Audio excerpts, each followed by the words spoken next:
Welcome to this episode of I Date Money Presents Money Talks with Lisa Drennan. That'd be me. Today, we have an awesome guest who is a multi-passionate entrepreneur. He is an author. He is a singer. He does so many wonderful things, and you've probably seen him on TikTok. If you haven't seen him on the billboard, I hear in Times Square. Welcome, Edward Miskie. I'm so excited that you're here sharing this space with us. Tell me, before we really dive deep into it, what was it like to have your face on the billboard in Times Square? I don't know yet. It's coming at the end of the month, which but like the idea of it still is so mind-blowing because it's like this really great full circle moment of like, coming to New York and like wanting to be in the arts and performing, and you see all the billboards and you're like, one day that's gonna be me. And like it gets to be, but it's so different. Like I got there so differently than I thought I would have. So I'm like very like tense with anticipation, I guess. Yeah, Because that's going to be the end of June, which I'm excited about. It's a whole weekend. I get a whole weekend with my face staring down at Times Square. that is so amazing. That is like, wow, that's the wow factor, right? It's Yeah, big you, and time. you think only the rich and famous see it, right? So Right. tell me, when you were when little Edward was a little boy, the very first time he met money, what was that like for you? What was the feeling? So there's like I grew up in the era of like the home video, like the camcorder thing that in the 90s and late 80s, early 90s, and we had one. And so like I have this very distinct memory. It's actually my sister, my little sister. She was maybe like 2 or 3, and we would always get birthday cards from grandparents, aunts, uncles, or whatever, and it would have money in it. And I have this very distinct memory, and there's a video of it so I can prove it, of my little sister opening a card, taking out the money, and running down the hall with it. And we all did that. Like we all just got to me, greeting cards, I have an association with like getting mail, getting greeting cards, and there's money inside. Like even now as an adult, anytime I get a card from someone in the mail for any reason, even if it's like a wedding invitation, I'm like, where's the money? Why isn't it in here? Um I love that. but like from that, I also, you know, thought, well, if I get money for my birthday and holidays, like there's got to be ways for me to get it when it's not that. And so it was just kind of a conversation with my parents about like the allowance thing. Like when we were teenagers, that was like a big thing on TV, and you saw Full House, and like they were all talking about allowance and their whatever, and there's allowance here, allowance there. And we didn't really have that, but we worked for it, and we had like a list of things that we could do that we didn't have to do, but if we did them, our parents would give us money. And the big one was mowing the lawn for like $5 or $10. And so every couple of weeks, like I'd be like, all right, Dad, I'm ready to mow the lawn. And I'd mow the lawn and I'd get the money and I would put it all in this envelope. It was like one of those long, skinny bank envelopes Mhm. in my closet. And the envelope after a couple of years was just tattered to death. But like it was where I kept all like my coins and my change and my dollars and whatnot. And I would every so often get it out and dump it all out on my bed. And I'd sit there and count it. Even if I hadn't added to it, I would just count it and then write it down in a little notebook at like the age of like 7. Like, Nice. I was like a little accountant. Yeah, you got your own little money system going. Yeah, I'm not like that now, but back then. No, Uh what happened that you're not like that? You don't keep money in the closet anymore? I have a little box in my apartment that I keep some cash in case of emergencies or whatnot. But for the most part, like I'm just like a victim, I guess, of the digital age, right? Like I took an accounting class my senior year of high school because I knew at that point that I was going to move to New York. And I was like, well, if I'm going to move to New York, I should probably figure out how to be good with money, because I had had a job since I was like 14 or 15 years old.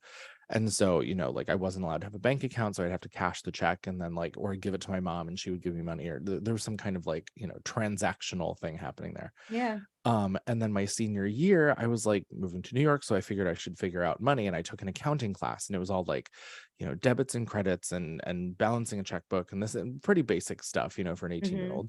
And then that year when I moved to New York, debit cards took over, and like you didn't really need to do any of that anymore. Like I don't know a single person who like writes checks or balances a checkbook. I know how to do it, thankfully, but everything's digital. And Hmm. so, to an 18-year-old, a credit card and a debit card, you're like burning the candle at both ends because you're like, free money. I don't have to do this. It's totally fine. I'll just keep swiping. You know, and I have gotten much better about that over the last 18 years, thank God. But you know, it's still a really it's a really odd city to live in with money, because everything is, you know, you walk out the door and there goes $20, and it's just, you know, Mhm. like you breathe the wrong air and there goes another 25. And it's a wild place to live for money, because just to go out the door costs money, you know. And so you're always kind of like, not in like a scrimping and saving kind of mentality. It's just different than everywhere else, I think. You know, I feel like there's less of a safety net here than there are in other places. You know, because things happen, and you know, there's a bar on every corner, and you're like, yeah, I'll go out with friends. Then $200 later, you're like, damn it. Yeah. That I like to call it careless spending. Oh When yeah. we when we don't, money is a person and it wants to be loved on, it wants to be crushed on. And, money is not just a number. We think about numbers, people say at work, oh, I'm just a number. Well, money, feels that way from a lot of us a lot of times because we just think it's a number.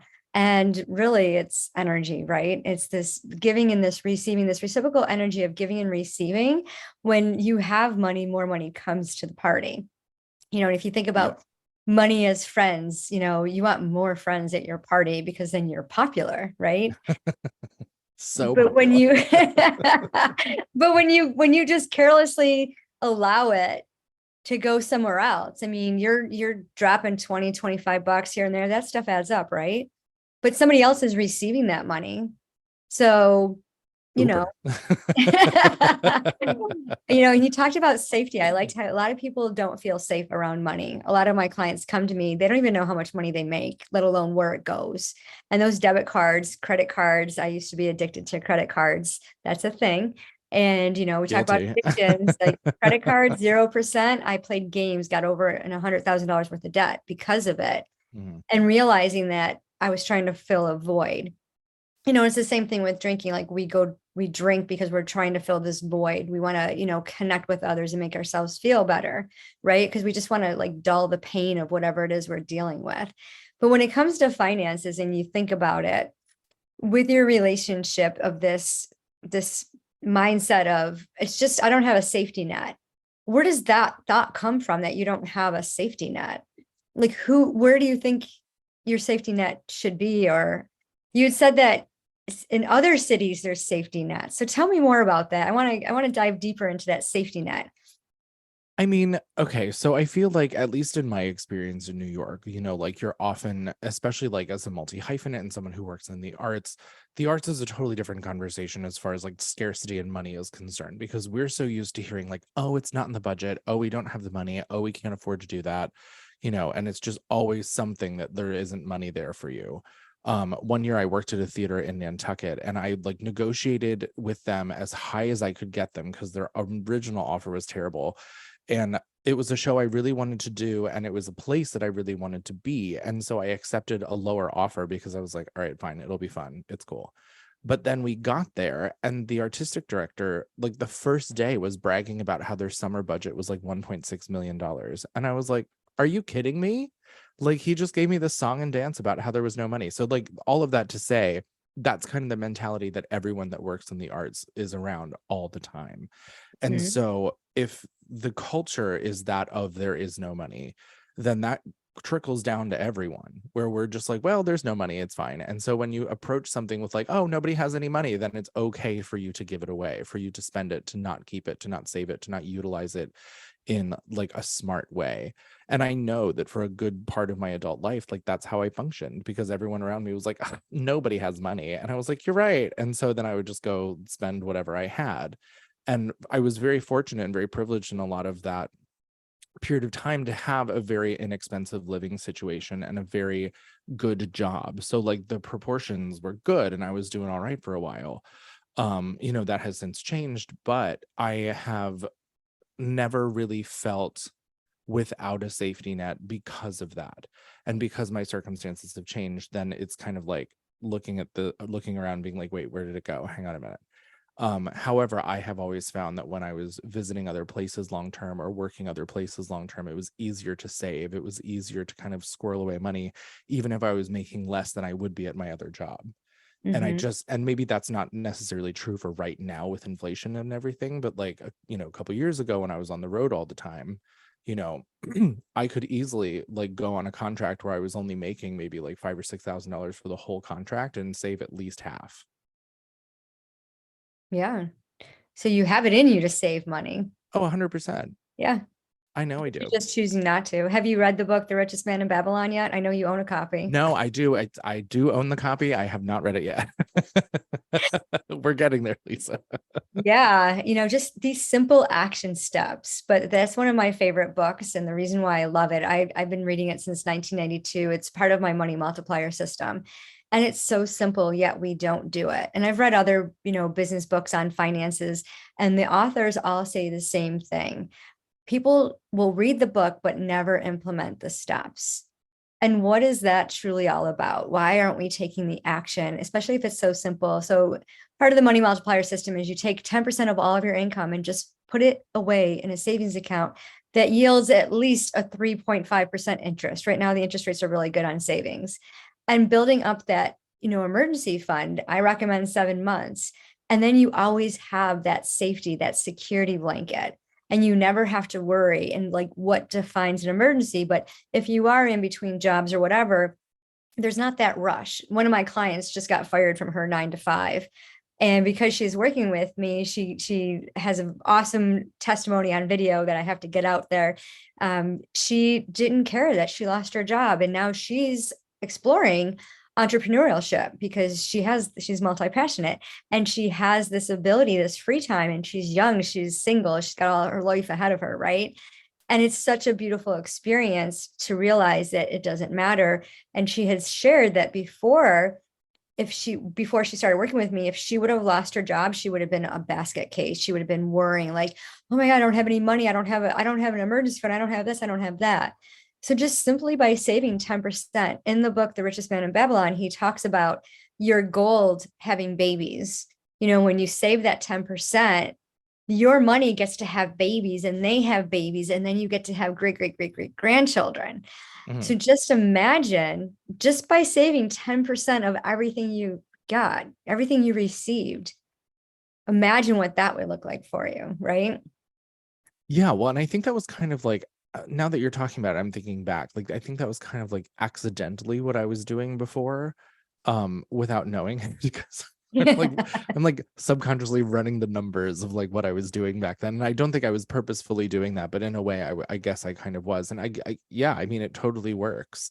I have the credit card conversation at the moment that is kind of on the forefront. And so my feeling is like, anytime I get money, I need to like pay whatever I can, and then I never really leave any for me. And I Mhm. did go through a little period where I was putting, maybe it wasn't 10%. I don't remember exactly what it was, but I was like dumping it into an IRA. And that's still there. I haven't touched it in a while, but like, it was just taking the influx and putting it over here. But then a lot of work I do is 1099. So that has to be taken into consideration. And it's like, I try to put 50% away just for taxes. And then there's, once you divide what's left up into the 10, you're like, wow, I have nothing. Yeah. Yeah, but part of the 10 is fun money. You get 10% fun money. So I encourage you to go back and implement those percentages, right? And that create that money strategy system, because it gives you that sense, that safety net, right? That sense of, what, there is money. And imagine having, the people that complain they don't have any money, and then they show up with 1.6 million dollars for a budget. It's like, wait a minute, you Yeah. said this. And everyone, I mean, when I worked at Social Security Administration, I talked to people of all statuses, and whether they were the poorest of the poor, the wealthiest of wealthy, they all had the same belief: money isn't going to be there for me. Will there be enough money? And there's this sense of fear that we have. And when you think about it, in the book, The Richest Man in Babylon, he talks about, we make adjustments for what we want. We go after what we want, and just taking 10%. I mean, if you got $500, 10% is 50. There was Dave Ramsey. I'm a huge Dave Ramsey fan, and he did a demonstration on his website. If you were 20 years old, saved $100 a month, and let it grow in an investment, earning interest and all that, by the time you were 60, you would be you would have over $1 million. And $100, I mean, you're dropping $25 out the door. You haven't even fully walked down the street, right? So just thinking about the possibilities it just kind of gives that, and I love to personify money. So, if you think about money as a person, getting to that next level, like, when you start dating money, like the first few dates, you're like, I'm not sure if this is going to work, what's the chemistry here? But then as you get more intimate, you're like, yeah, I get to partner with money. I get to do this. And just having that different shift in that perspective. So you wrote a book. Tell us about it. So so the book is, tying into money. It never was the plan. The plan was never for the book to really make money, because people don't read, right? So like it's kind of difficult to get people to buy a book that they've never heard of from someone they've never heard of. So that was kind of like my hesitancy around money and investing in getting this book done the way that I wanted to get it done. I wouldn't change a thing. Absolutely love it. But the book is called Cancer Musical Theater and Other Chronic Illnesses, and it is a funny as cancer can be musical theater fever dream about being a cancer patient and survivor. Which is your story. It is my story. We're over 10 years cancer free here. So yeah, that's awesome. yay. We get to be yeah. alive. Yeah, that's amazing. And this is on the shelves now. We can buy it. So online there's like 40 different retailers that are carrying it, including Amazon, also Apple Books and Barnes and Noble and Walmart, and internationally Waterstones and Booktopia and Indigo, which is exciting. And also in New York City, the Drama Bookshop on West 39th Street, they are carrying it as well, which makes me feel super, super good. I like that feeling. Yeah, that's awesome. I love that it's in all these different places, and we can get it on Amazon, and definitely anyone listening needs to get this book. And especially if cancer is so, I mean, it affects everyone's family, and it has this impact, and they're doing so much work and research, and to be cancer free for 10 years, like, wow, like you have a purpose. You're here for a reason. And the research is insane. I was just talking about this the other day on a different podcast, that like the amount of things that they can do now versus when I was there, like being a patient and that was only like 10, 11 years ago, is wild. Back then it was like chemo, radiation, stem cell transplant. That was kind of the protocol, or some variation of it. And now it's like lasers and CAR T-cell treatments and in like immunotherapy and all this other stuff. It's wild. Like stuff that wasn't even on the map or the radar back then is now like taking over the industry. And there's like laser treatment now. Like what? Yeah. I've heard a few. I'm an independent insurance broker, and I do health and Medicare, and I hear a lot of my clients will come to me and like, does it cover this? And this is what I need to get approved. And I'm like, okay, yeah, let's check out the carrier. And so I've heard of all these new technology. Is It's crazy, crazy. crazy. I love it. So when you think about money as a relationship, how do you feel about money? I mean, I feel like it's like the hot guy that you want but doesn't want you back. And so, kind of trying to stay out of that like desperation mode where you're like, please come back and love me. But I think for me, that's like, I know they're out there. I know there's a hot guy out there that wants me, and like, where are you, bitch? But I think that's my immediate reaction to that is like, it's the hot guy that you're into that isn't into you, but like you're gonna look at him and be like, you're so pretty and I want you. Yeah. Yeah. And changing that perspective of like, asking yourself, well, what if I thought differently about that? What if I'm the hot guy to money? Then what? I would love to be the hot guy to money. Yeah. Well, bring it on. Then just do it. Right? Then just do it. I'll happily be money as fuck boy. Like, bring it on. So if you can give any words of wisdom to our audience, what would you say to them? What would I say to them? I think I would say, like, I know like in entrepreneurial space, obviously there's a lot of talk about like making the mark, like hitting the dollar amount, hitting the growth amount, doing all the things, because capitalism and greed and all the other things. And of course you should always have what you want and go for it and do it. But I think a lot of times we look at those, we look at the world through the guise of American capitalism, because that's where we live and that's what we're doing. But I think there's a lot of space for you, for you listener, a person, to kind of just like take a deep breath and accept the fact that it's a game. And if you play the game, you have a chance at winning. And like being mad about it isn't going to get you anywhere. Like I could sit around and rage against capitalism all day long, and like it sucks. It's terrible. It's a horrible model. It's not helping anyone. But it is what it is. And so like let's play it and let's get the bag. And then the idea behind that is, once you get the bag and you get the money, then you can help people in a major way, in a significant way that maybe the system that we're living in now doesn't necessarily do. No, I love that. Well, thank you for that. I know at this point in the show, I asked my guests to showcase a talent that they have. So show us what you got. Oh no. Well, as like a singer, I feel obligated to sing, but now I'm trying to think of like what to sing. I'm like, obviously the theater realm of it all. What's your favorite song? Oh my God. Okay, wait. I know what I'm going to do. Okay. So I used to produce a show that I created with my friend Dan that we toured around the country, called Baritone to Broadway's Leading Lady, or Baritone to Does Broadway's Leading Ladies. The tour was called Damsels in Distress. We had such a good time, and it was all these guys. I'm 6'4". We were all about the same size, and we all sang Broadway's Leading Ladies. And so it was really fun to do, because it was just like no expectation. We had a lot of fun. So I'm going to, oh God, let me see if I can pull this out of my ass. This is Everything's As If We Never Said Goodbye from Sunset Boulevard. So hang on, let me think about how this goes for a second. Oh God, hang on, I'm panicking now. Lisa, you're putting me on the spot. Take a big deep breath in. Let me, and let the power of breath calm you down. I'm looking up lyrics really quick just so I don't screw it up. I love it. But we know you have an awesome voice, so. Okay, hang on. I hope these are correct, because sometimes you go to these lyric pages and they're just not right. Okay, hang on. I'm like embarrassing myself. Okay, I hope there's no like copyright problems with any of this, because Andrew Lloyd Webber will come after you. All right. I don't know, I am frightened. I know my way around here. The cardboard trees, the painted scenes, the sounds here.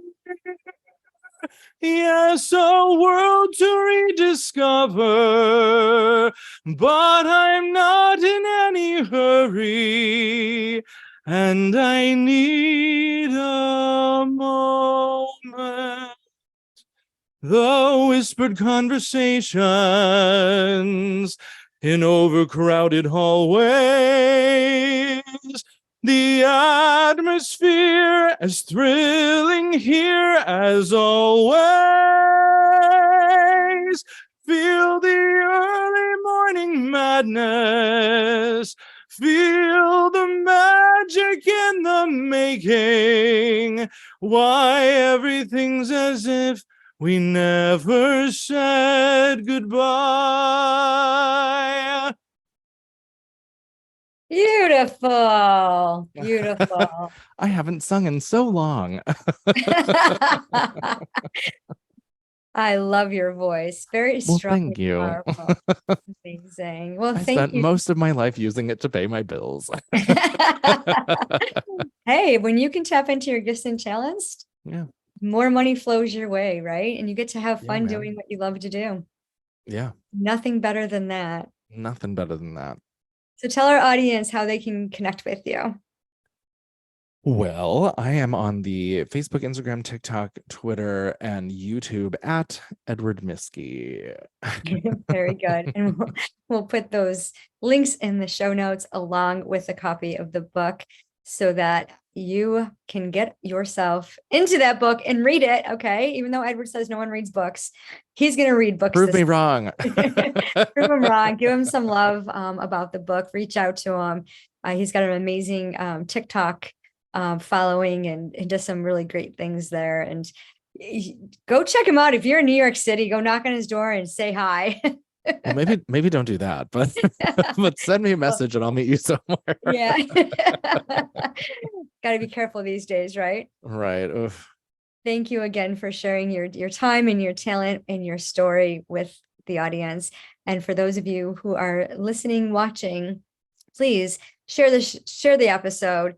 Be sure to subscribe, rate, and leave us some comments. We'd love to hear what your feelings were as Edward shared his story and saying his talent. And if you have any questions for him or whatever, pop them away in the comments. And remember, everyone has a money story, and it's so important to share yours. And it doesn't matter how much money you have, it's what you do with it.